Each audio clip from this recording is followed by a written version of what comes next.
जय हिंद छात्रों, क्या हाल है। बेटा आज हम पढ़ने वाले हैं जो आपका 10th क्लास का मैथ है ना, उसका बेटा जो 9 चैप्टर है ऊंचाई और दूरी वाला, उसमें से बेटा ये एक्सरसाइज 9.1 से ये क्वेश्चन नंबर 2 लिया है हमने। ठीक है। और बेटा ये वाला जो क्वेश्चन है ना, ये आपके बोर्ड एग्जाम के लिए बेटा बहुत ही ज्यादा मोस्ट इंपोर्टेंट है। ठीक है। मोस्ट इंपोर्टेंट इतना है कि बेटा ये ज्यादातर बोर्ड में आपके हर बार पूछ लिया जाता है। ठीक है। इसलिए बेटा इसकी अच्छे से तैयारी कर लेना। चलिए क्वेश्चन को बेटा सॉल्व करते हैं इसको। ठीक है। इस क्वेश्चन को थोड़ा बेटा ध्यान से देखना, क्योंकि क्वेश्चन ये थोड़ा अजीब टाइप का है, इसलिए इसको अच्छे से समझना। ठीक है। तो चलिए बेटा क्वेश्चन को सॉल्व करते हैं, और सॉल्व करने से पहले एक बार क्वेश्चन को हम पढ़ लेते हैं कि इसने क्वेश्चन में क्या क्या रखा है। तो बेटा इसने क्वेश्चन में क्या रखा है कि आंधी आने से एक पेड़ टूट जाता है और टूटा हुआ भाग इस तरह मुड़ जाता है कि पेड़ का शिखर जमीन को छूने लगता है और इसके साथ 30 अंश का कोण बनाता है। पेड़ के पाद बिंदु की दूरी जहां पेड़ का शिखर जमीन को छूता है 8 मीटर है। ठीक है। पेड़ की ऊंचाई ज्ञात कीजिए। देखो अभी इस तरह से पढ़ के तो आपके समझ में नहीं आएगा, लेकिन हमने बेटा एक चित्र बना रखा है। ठीक है। इस तरह से देखो, ये है जो चित्र हमने बना रखा है, जैसा कि इसने क्वेश्चन में कह रखा है सेम ऐसे लिखा हमने कि आंधी आने से एक पेड़ टूट जाता है। तो बेटा आंधी से ये पेड़ पहले बेटा ऐसे खड़ा था और ये आंधी के आने के कारण ये टूट जाता है, और टूट के बेटा ये इस तरह मुड़ जाता है कि पेड़ का जो शिखर है ना, ये शिखर जमीन को छूने लगता है। ठीक है। तो जमीन को छू रहा है इधर ये, और जमीन को छूने लगता है और इसके साथ 30 अंश का कोण बना रहा है। ठीक है। कितना, ये जो यहां से और एंगल यहां जमीन से जो बनाएगा ना, वो बेटा 30 अंश का कोण बनाएगा। ठीक है। पेड़ के पाद बिंदु की दूरी, ठीक है, ये बेटा पाद बिंदु है। ठीक है। और ये शिखर बिंदु। ठीक है। तो ये क्या कह रहा है, देखो ये कह रहा है कि, तो ये कह रहा था बेटा कि पाद बिंदु की दूरी जहां पेड़ का शिखर जमीन को छूता है। देखो ये शिखर है, ये जमीन को छू रहा है, जमीन को छूता है 8 मीटर है, यानी जो ये पेड़, जो पेड़ का शिखर गिरता है वो 8 मीटर पे गिरता है जाके। ठीक है। इसलिए ये कह रहा है बेटा पेड़ की ऊंचाई ज्ञात कीजिए। ठीक है। तो हमें पेड़ की ऊंचाई ज्ञात करनी है, इससे ही हमें समझ लेना है। ठीक है। तो चलिए बेटा एक और चित्र बनाते हैं हम, ये तो खाली समझाने के लिए था आपके लिए। अब जिससे क्वेश्चन हमारा बनेगा उसको हम बनाते हैं। ठीक है। देखो क्या कह रहा है, एक पेड़ बना लेते हैं पहले। ठीक है। तो बेटा ये हमने एक पेड़ बना लिया है। ठीक है। पेड़ ऐसे लंबा होता है, और ये कह रहा है कि एक पेड़ आंधी से टूट जाता है। ठीक है। तो बेटा यहां से टूटेगा, या तो उधर गिरेगा या इधर गिरेगा। ठीक है। जिधर हवा चलेगी उधर ही गिरेगा। हम मान लो इधर गिरता है, यहाँ पे गिर रहा है, यहाँ जमीन को छू रहा है। ठीक है। तो यहां से यहां तक इसको बना देंगे। ठीक है। तो बेटा यहाँ पे ये गिर गया पेड़। ठीक है। और जो भी गिरा है, तो ये क्या कह रहा है, इसके साथ ये 30 अंश का कोण बना रहा है। कितने का, यहां से ना ये बेटा 30 अंश का कोण बनाएगा। ठीक है। और जहां पेड़ का शिखर जमीन को छूता है वो 8 मीटर है। जो ये पेड़ का शिखर था यहां से टूटा, यहां पे आया। ठीक है। तो ये कितना हो गया, यहां से और यहां तक बेटा 8 मीटर हो गया। ठीक है। तो चलिए बेटा इसको मिला देते हैं हम। ठीक है। तो बेटा इसको हमने मिला दिया है, और ये कितना बता रहा था, 30 अंश का कोण बना रहा था। ठीक है। तो यहां पे लिख देते हैं हम 30 अंश। और ये बेटा जो दूरी बता रहा था ना, ये पाद बिंदु है पेड़ का, और ये शिखर बिंदु जो टूट के गिरा है, इसकी जो बीच की जो दूरी थी वो कितनी थी बेटा, 8 मीटर। तो यहाँ पे 8 मीटर हम लिख देते हैं। कितना, 8 मीटर। तो यहां लिख दो बेटा 8 मीटर। ठीक है। यहां तक समझ में आया। अब बेटा जो चित्र है अपना डायग्राम वो बनके रेडी है, बस ना बेटा हम इसका कोई नाम दे देते हैं। ठीक है। नामकरण कर देते हैं कि कैसे करेंगे। देखो बेटा यहाँ पे जो इसको मान लेते हैं बेटा हम ए। ठीक है। यहाँ ए हो गया, और ये बी हो गया, और यहाँ पे ये सी मान ले रहे हैं इसको, और ये इसको हम डी मान ले रहे हैं। ठीक है। यहां तक समझ में आया। अगर बेटा अब अपना चित्र बन गया है तो क्वेश्चन सॉल्व हो जाएगा। ठीक है। अब देखो बेटा यहां तक जो चित्र बनाने के बाद अब हम क्वेश्चन को करने की शुरुआत कहां से करेंगे। देखो इससे पहले भी बेटा हमने बहुत सारे क्वेश्चन बताए हैं, उनमें हमने यही कहा है कि जो सबसे लास्ट में ना जो हमसे पूछा जाता है उसी को हम मान के यहाँ पे लिख देते हैं। ये पेड़ की ऊंचाई पूछ रहा है। ठीक है। तो इसलिए हम यहाँ पे लिख देंगे, माना कि पेड़ की ऊंचाई क्या मान ली हमने, बी डी है। ठीक है। ये पूरा पेड़ है बेटा, यहां से लेके यहीं तक तो था, तो इसकी पूरे की ऊंचाई मान लो कितनी होगी, बी डी। तो यहाँ पे लिख दो, माना कि पेड़ की ऊंचाई बराबर बी डी है। तो बेटा ये हमने लिख लिया है, माना कि पेड़ की ऊंचाई बी डी है। ठीक है। और देखो जो जो दे रखा है उसके हिसाब से हम करेंगे। अब बेटा देखते हैं अब इस डायग्राम में जो हमें दे रखा है। देखो त्रिभुज ए बी सी, ये एक त्रिभुज दिया है हमको। तो हम कैसे करते थे, देखो त्रिकोणमितीय अनुपातों में देखते थे।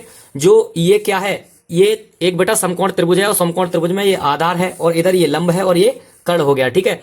तो हमें बेटा क्या चाहिए, फिलहाल पेड़ की ऊंचाई पूछ रहा है, तो इधर का ये वाला हिस्सा चाहिए हमको। ठीक है। यानी लंब चाहिए। तो बेटा इस तरह के जो क्वेश्चन होते हैं उनमें एक चीज हमको दे रखी होती है और एक चीज हमें निकालनी होती है। ठीक है। तो इसमें आधार हमको दे रखा है और लंब हमको निकालना है। तो इसका मतलब आधार और लंब देखेंगे बेटा किस में होते हैं। देखो आधार और लंब होते हैं बेटा, देखो इधर ये यहां से देख लो, लंब बट्टे आधार किस में होता है, टेन में। तो यहाँ पे लगा देंगे हम, क्या लगाएंगे, यहाँ सबसे पहले लिख लेंगे बेटा त्रिभुज ए बी सी में। तो यहाँ पे मैं लिख देता हूँ बेटा, क्या लिखेंगे यहाँ पे, देखो यहाँ लिख रहा हूँ, देखो त्रिभुज ए बी सी में, ठीक है।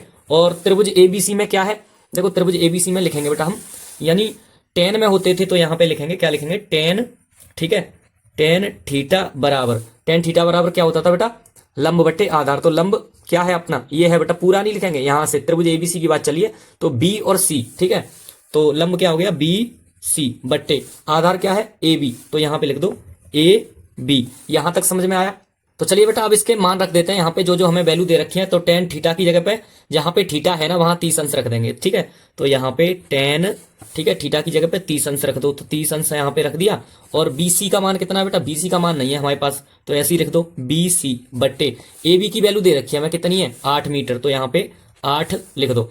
देखो जो टेन 30 है ना, इसका बेटा हम मान लगाएंगे। देखो टेन 30 का मान यहां से निकाल लेंगे, कितना होता है, टेन ये रहा, और 30 में कितना ये है बेटा अपना 1/√3, ठीक है। तो यहाँ पे लगा दो टेन 30 का मान, यहाँ जहां टेन 30 है यहाँ 1/√3 हो गया, बराबर बीसी का मान कितना है, देखो बीसी का मान है नहीं है, ठीक है। तो ऐसी रहने दो, और 8 ऐसी लिख दो, ठीक है। अब क्या करेंगे बेटा, कैंची का गुणा कर दो इनमें। तो जो कैंची का गुणा किया है बेटा हमने यहाँ पे, तो ये क्या आ जाएगा अपना, कैंची का गुणा करके देखो यहाँ पे ये हो जाएगा √3 BC बराबर, ठीक है। और यहाँ पे 1 का 8 में किया तो यहाँ पे 8 आ गया। तो यहाँ से BC की वैल्यू निकाल लेंगे बेटा। BC की वैल्यू कितनी आ जाएगी, यहाँ आ जाएगी BC बराबर, ये हो जाएगा बेटा अपना, यहाँ पे बेटा √3 गुणा में है, ठीक है। और इसमें इधर पक्षांतर करेंगे तो किस में आ जाएगा बेटा, बट्टे में आ जाएगा, ठीक है, भाग में। यहां तक समझ में आया, ठीक है। तो चलिए बेटा इससे आगे करते हैं, और इससे आगे करने के लिए हमारे पास इधर जगह पड़ी है, यहाँ पे हम कर लेंगे, यहाँ पे बेटा एक बॉर्डर खींच के, ठीक है। चलिए तो सबसे पहले एक बॉर्डर लगा लेते हैं यहाँ पे। अब देखो बेटा यहां तक तो सभी के समझ में आ जाता है, ठीक है, लेकिन यहाँ के जो बाद वाला किस्सा है ना वो किसी के समझ में नहीं आता है। तो देखो ये हम अच्छे से समझेंगे, देखो, और एक बार में ही समझेंगे। यहाँ पे जो बीसी की वैल्यू हमने निकाली है तो इसकी वैल्यू तो ये निकल आई, ठीक है। इसके बाद क्या करेंगे बेटा, यहाँ पे जो पेड़ की ऊंचाई है ना, क्या थी, पेड़ की ऊंचाई पूरी BD थी, ठीक है, BD पेड़ की ऊंचाई थी, ये वाली BD। तो देखो यहाँ जो बेटा यहाँ से और यहाँ तक का हिस्सा था ना वो इधर गिर गया, ठीक है। यानी जब इधर गिर गया है तो इसमें से कोई काट के थोड़ी ले गया अपने घर पे, ठीक है। यहाँ से ये यहाँ पे पड़ा इधर, यानी ये वाला जो हिस्सा है पेड़ का इस वाले हिस्से के बराबर होगा। यानी जो हमारी भुजा है बेटा AC, ठीक है, वो CD के बराबर होगी, ठीक है। यानी बेटा ये वाली जो भुजा है वो इस वाली भुजा के बराबर होगी, ठीक है। ये बात अच्छे से समझ में आनी चाहिए, ठीक है।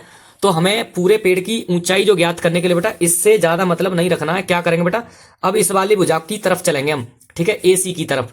तो अब देखेंगे बेटा पुनः हम त्रिभुज ABC में दोबारा से करेंगे। तो यहां पे लिख देंगे त्रिभुज ABC में पुनः त्रिभुज ABC में, देखो ABC त्रिभुज है, ठीक है। अब इस बार हम देखेंगे जो त्रिकोणमितीय हमारे अनुपात होते हैं ना उनमें ये देखेंगे कि यानी ये जो भुजा है ना कर्ण अपनी, और ये एक आधार है हमारे पास, ठीक है। तो एक हमें निकालनी, एक हमें दे रखी है, ठीक है। वैसे तो हमने दूसरी भी निकाल ली है पर इसकी जरूरत बाद में पड़ेगी, पहले इसे देखते हैं, ठीक है। जो यहाँ पे AB है वो दे रखी है, यानी ये आधार है वो कर्ण है। तो हम देखेंगे आधार और कर्ण किस में होता है। देखो यहां से देखेंगे, ये देखो आधार और कर्ण बेटा कौस में और सेक में होते थे। तो यहां से ना हम कॉस को लगाएंगे, ठीक है। जो कॉस हमारा अनुपात है उसको हम लगाएंगे। देखो कैसे लिखेंगे, यहाँ लिखेंगे, यहाँ पे लिख लिया पुनः त्रिभुज ABC में, तो ये कॉस में होता है, तो कॉस थीटा बराबर, ठीक है, क्या होता था, कॉस थीटा बराबर होता था बेटा आधार बट्टे कर्ण, ठीक है। तो आधार कितना AB, तो यहाँ लिख दो AB बट्टे में, और बेटा कर्ण कितना था अपना, कर्ण ये रहा, ठीक है, AC होगा तो यहाँ पे लिख दो AC, ठीक है। यहाँ पे इस बार बेटा थीटा का मान लगा दो कितना है, तो यहाँ लिखेंगे कॉस थीटा की जगह पे लिख देंगे बेटा 30 अंश, ठीक है। तो यहाँ पे मैं कॉस 30 अंश लिख देता हूँ, ठीक है।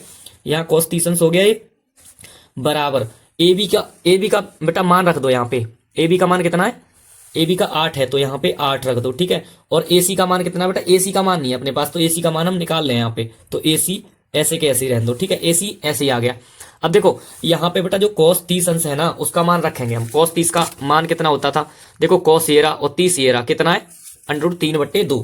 तो यहाँ रख दो √3/2, ठीक है, बराबर में। और ये बेटा 8 ऐसी लिख लिया, और यहाँ पे AC ऐसी रहने दो क्योंकि AC की वैल्यू अपने पास है नहीं है। अब क्या करेंगे, अब कैंची का गुणा कर दो बेटा, जो मल्टीप्लाई करते हैं, ठीक है, तेरा गुणा कर दो। अब क्या करेंगे, देखो यहाँ पे ना इसका गुणा किया तो ये कितना आ गया, ये आ गया बेटा अपना √3, ठीक है, AC बराबर, और ये कितना आ गया, ये आ गया 8 दूनी 16 होता है, यहाँ पे 16 लिख लिया आपने। ठीक है, तो यहां से हम क्या करेंगे बेटा, ए सी की वैल्यू निकाल लेंगे। तो ए सी बराबर क्या लिखेंगे, 16/√3। अब देखो बेटा हमारे पास एक ये वाली भुजा भी है और ये वाली भी है। अब ये हमारे पास तीनों भुजाएं, हमें क्या करना है, हमें पेड़ की ऊंचाई निकालनी है। तो क्या करेंगे, पेड़ की ऊंचाई निकालने के लिए यहां लिख लेते हैं बेटा एक बार, पेड़ की ऊंचाई क्या मानी थी हमने, यहां देखो यहां लिखेंगे पेड़ की ऊंचाई, पेड़ की ऊंचाई। तो पेड़ की ऊंचाई मानी थी बेटा हमने, क्या मानी थी, बी डी। ठीक है, तो यहां लिख लो बी डी। और देखो बी डी किसके बराबर है बेटा, बी डी बराबर है अपना, देखो यहां पे C D plus B C या सी बी।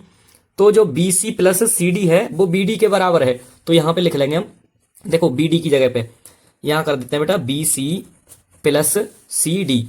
ठीक है, तो सी डी।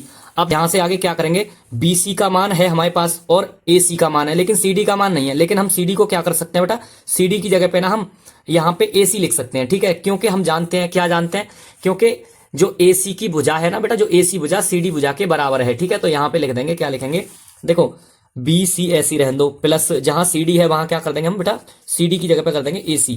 तो AC। ठीक है, और जो AC है उसके आगे यहां पे लिख देंगे बेटा, क्या लिखेंगे, जो भुजा ये दे रखी है ना, देखो AC।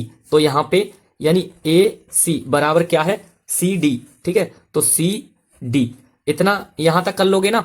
देखो जब यहां तक समझ में आ गया तो आगे भी आएगा। देखो यहां BC जो है ना, BC की वैल्यू लगा दो, कितनी है बेटा, BC की वैल्यू हम निकाल चुके हैं, ये 8/√3 प्लस, और देखो बेटा यहाँ पे AC की वैल्यू हमने पहले से निकाल रखी है, कितनी है, 16/√3। यहाँ ये भी लगा दो, तो 16/√3। ठीक है, अब देखो यहाँ पे ये एक बेटा फ्रैक्शन बन गई हमारी, भिन्न बन गई। तो भिन्न करेंगे, कैसे करते थे, देखो यहाँ पे 1/√3, यहाँ पे LCM आ गया, यहाँ 8 + 16, तो ये कितना हो गया बेटा, ये हो गया अपना 8 + 16 कितना होता है, 24। तो यहाँ लिख दो 24/√3। अभी अपना आंसर नहीं आया है। ठीक है, ये बेटा हर पर में कड़ करना पड़ेगा इसका, क्यों, क्योंकि ये जो ऊपर नीचे है ना, नीचे जो हर है वो किस में बेटा, अंडर रूट में है, इसलिए मल्टीप्लाई का साइन लगा के बेटा यहाँ पे √3/√3। ठीक है, देखो बेटा यहाँ पे क्या करेंगे, इसका गुणा कर दो, तो कितना हो गया ये 24/√3। ठीक है, बट्टे में नीचे ये कितना हो जाएगा, √9। ठीक है, और 9 को बाहर निकाल लेंगे इस बार। ठीक है, तो यहाँ करो 24/√3 और बट्टे में क्या लिखेंगे बेटा, यहाँ पे √9 है, 9 को बाहर निकालोगे तो 3 आ जाएगा, 3 से 24 को काट दो, ये कितनी बार कटा बेटा, 8 बार। ठीक है, ये अपना 8 बार कट गया। तो यहाँ पे आंसर में क्या रह रहा है अपना, यहाँ पे रह रहा है बेटा कि 8/√3। ठीक है, तो बेटा ये आंसर अपना आ चुका है। ठीक है, कितना है, यहाँ पे 8/√3 है, किस में है, मीटर में है, तो मीटर में लिख दो, यहाँ पे मीटर में है, तो मीटर में यही क्या हो जाएगा अपना आंसर। ये आंसर तो हो गया, लेकिन यहाँ पे एक बार इधर बेटा लिख देंगे, अपने पास जगह पड़ी है कि अतः जो हमने मानी थी ना, क्या मानी थी, पेड़ की जो ऊंचाई मानी थी यहाँ पे BD मानी थी, तो BD की वैल्यू हमने यहां से निकाल ली है। ठीक है, तो यहां पे लिख देंगे अतः, देखो अतः पेड़ की ऊंचाई, ठीक है, बराबर क्या थी, BD मानी थी हमने, BD बराबर क्या निकल के आया था, 8/√3। तो यहां पे लिख दो 8/√3। ठीक है, मीटर, यही क्या है अपना आंसर। ठीक है, तो चलिए बेटा क्वेश्चन अपना सॉल्व हो चुका है, स्क्रीनशॉट लेना हो तो ले लो। ठीक है, और चैनल को सब्सक्राइब करके जब ही जाना, मिलते हैं अगले वीडियो में। ठीक है, ये हो गया।